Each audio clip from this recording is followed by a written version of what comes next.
I still remember the exact moment everything started to fall apart. It sounded so small, so harmless. We just hired someone new.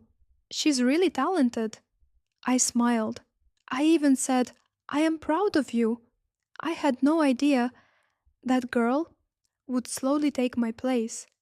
My name is Sarah. I've been married to Daniel for 7 years.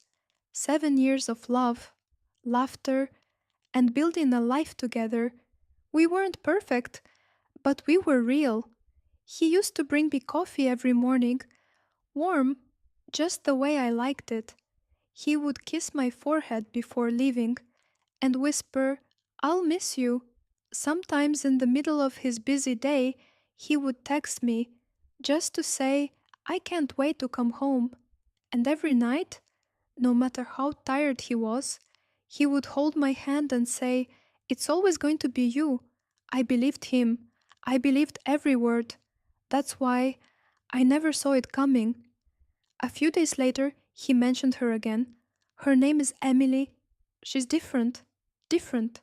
That word stayed in my mind. Different how? I asked, trying to smile. He paused, just for a second. She's just impressive. I nodded, but something inside me felt uneasy. Weeks passed, and slowly things started to change. Not all at once, not enough to panic, just little things. He stopped texting me during the day. The morning kisses became quick, distracted.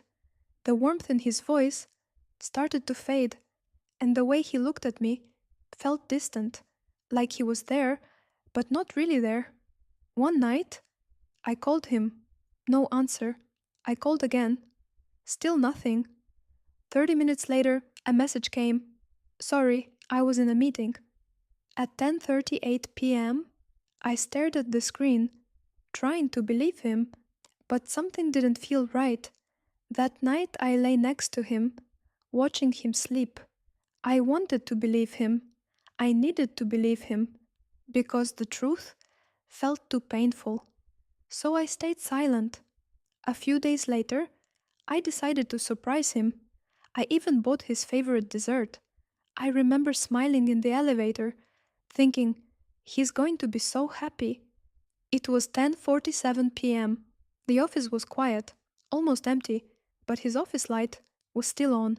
I walked closer, slowly, quietly, and then I heard it. A laugh, soft, playful, not mine. My heart started beating faster. I told myself, it's nothing. It has to be nothing. But my hand was already on the glass door. I looked inside, and everything stopped. She was sitting on his desk.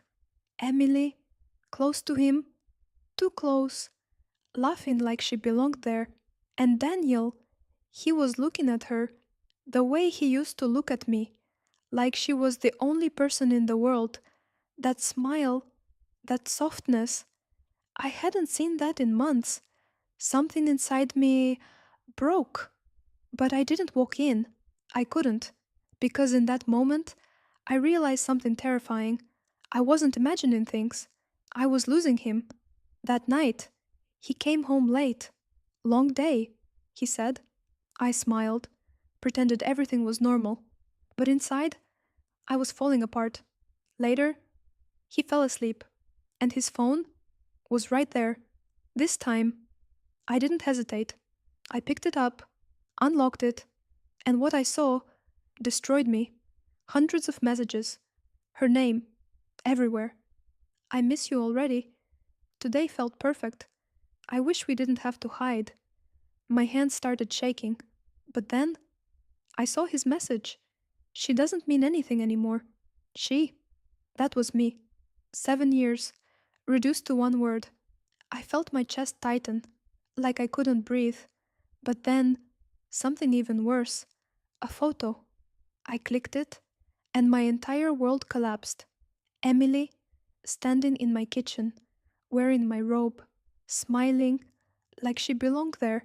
That meant, while I was out, while I was trusting him, he brought her into my home, my safe place. I didn't cry. Not that night. Not the next day, because something inside me changed. I stopped being the wife who trusted and became the woman who knew. The next evening, I said, "Let's have dinner at home tonight." He smiled, like nothing was wrong, but I had already made a decision. At exactly 8:12 p.m., the doorbell rang. He looked confused. I walked to the door, took a deep breath, and opened it. Emily. Her smile disappeared the moment she saw me, and when she saw Daniel behind me, everything went silent. I stepped aside and said, "Come in." Daniel panicked. "Sarah, what is this?" I looked at him. Calm, cold, no more lies. Silence filled the room. "You didn't just cheat. You replaced me while I was still here." Emily couldn't even look at me, and Daniel finally understood. He didn't lose me in that moment. He lost me a long time ago. I filed for divorce a week later. He lost everything: his marriage, his peace, his reputation, and eventually, his company. Emily? She didn't stay long, because men who lie once don't stop, and women who take someone else's place eventually lose theirs too. I thought I lost everything, but the truth is, I finally found myself, and this time I will never ignore the signs again.